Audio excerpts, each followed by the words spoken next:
Hello everyone, in today's video I will show you how to view or show your text margins on your documents on Microsoft Office Word.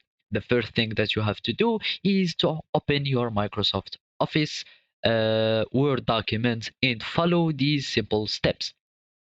First of all, we are going to head to the file menu or the file ribbon here, and we are going to click on it.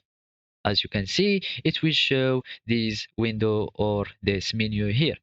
We want to go to the bottom to option, and here we will find the word option pop-up window.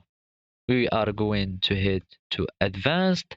Here you will find the editing option and cut, but we want to show document content. As you can see, there is a checkbox here, and we want to check only the show text boundary option, and we are going to check in on it and click OK.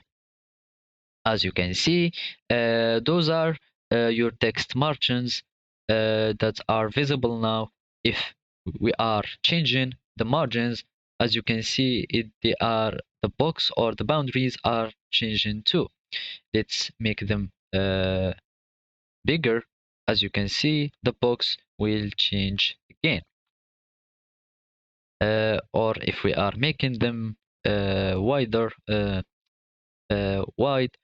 it will change the margin, and they are visible in these borders here or this box here. So this is how you view your margin on Microsoft Office Word. Thank you for watching and goodbye.